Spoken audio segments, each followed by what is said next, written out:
நம்மளோட வளர்ச்சியும் முன்னேற்றமும் தடைப்படுது அப்படின்னு வச்சுக்கோங்களேன். அதில் பெரும்பான்மையான நேரங்களில் பார்த்திங்கன்னா நமக்கு நாமே தான் பெரிய தடையாக இருப்போம். நம்மளோட prior knowledge as well as past data. ஒரு விஷயம் நீங்கள் பண்ண போகிறீங்கன்னா அந்த விஷயத்தை பற்றின இதுக்கு முன்னாடி உங்கள்கிட்ட என்ன எக்ஸ்பீரியன்ஸ் இருக்குது, என்ன மாதிரியான அனுபவத்தை கடந்து வந்திருக்கீங்க அப்படின்றது ரொம்ப இம்பார்ட்டண்ட்டாக அங்கே ரோல் ப்ளே பண்ணும். ஆஃப்டர் தட் அதை பற்றி இப்போ நீங்கள் தெரிஞ்சுக்கணும்னு சொல்லிட்டு நிறைய விஷயங்கள் கேதர் பண்ணுறீங்கள, அப்போ நிறைய விஷயங்கள் கேட்க கேட்க அதிகமான அறிவும் நமக்கு ஆபத்தான விஷயந்தான். ஸோ நமக்கு என்ன தெரியணுமோ அது மட்டும் தெரிஞ்சால் போதும். அளவுக்கு அதிகமாக ப்ளஸ் ஆர் மைனஸ் எல்லாம் தெரிஞ்சுக்கும் பொழுது நமக்குள்ள ஒரு விதமான பயம் ஏற்படும். ஸோ அது ஒரு பெரிய தடையாக மாறிடுது. இதையெல்லாம் தாண்டி இன்னொரு விஷயம் இருக்குது. என்ன அப்படின்னா, பிறரோட பார்வை. அதாவது அந்த நபர்கிட்ட அந்த விஷயம் இல்லை, நம்மக்கிட்ட இருக்குதுன்னு வச்சுக்கோங்களேன். அப்போ நம்ம நினைக்கிறோம் அதெல்லாம் ஒன்றும் இல்லை, நம்மளோட தாட்ஸ் தான், நம்மளோட தாட் ரொம்ப ஸ்ட்ராங்காக இருந்தால் அதெல்லாம் ஒரு பெரிய பிரச்சனை இல்லை அப்படின்னு நம்ம நினைக்கிறோம். ஆக்சுவலி அது அங்கே ப்ளே ஆகுது. ஒரு பர்சன் தாங்கிட்ட இல்லாத ஒரு விஷயம், அது எது வேணாலும் இருக்கலாம்.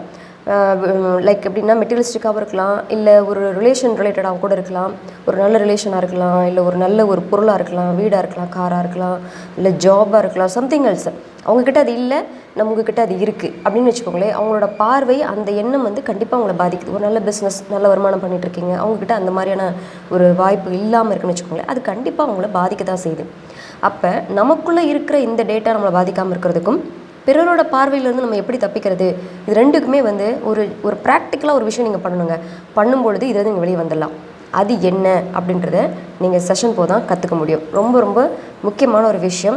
நிறைய பேரோட லைஃப்பில் இன்றைக்கி ரொம்ப பெரிய ட்ராபேக் நீங்கள் பார்த்துட்ருக்கீங்க அப்படின்னா, இதில் முக்கியமான காரணம் எடுத்து பார்த்தீங்கன்னா இதுவாக தான் இருக்கும். ஒன்று, உங்களுக்கு நீங்கள் தடையாக இருப்பீங்க, அது எப்படி சார்ட் அவுட் பண்ணுறது. ரெண்டாவது, மற்றவங்களோட பார்வையிலேருந்து உங்களை எப்படி நீங்கள் பாதுகாத்துக்கிறது. ஏன்னா மற்றவங்களோட பார்வைன்ற ரொம்ப பெரிய விஷயங்க. ஆரம்ப காலகட்டத்தில் நான் கூட இதை பெருசாக பிலீவ் பண்ணலை. அதெல்லாம் ஒன்றும் இல்லை, நம்ம தாட்ஸ் அப்படின்னு நான் நினச்சிட்டு இருந்தேன். ஆக்சுவலி அது ஒரு பயங்கரமாக வேலை செய்யுதுங்க.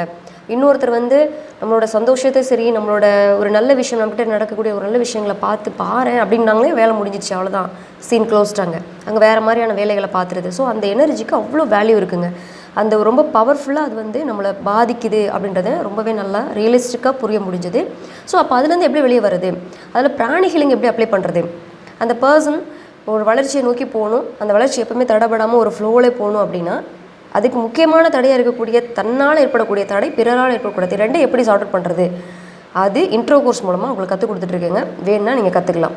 உங்களுக்கு விருப்பம் இருந்தது, இந்த தடையிலேருந்து நீங்கள் வெளியே வரணும்னு ஆசைப்பட்டீங்கன்னா நீங்கள் கற்றுக்கலாம். நன்றி.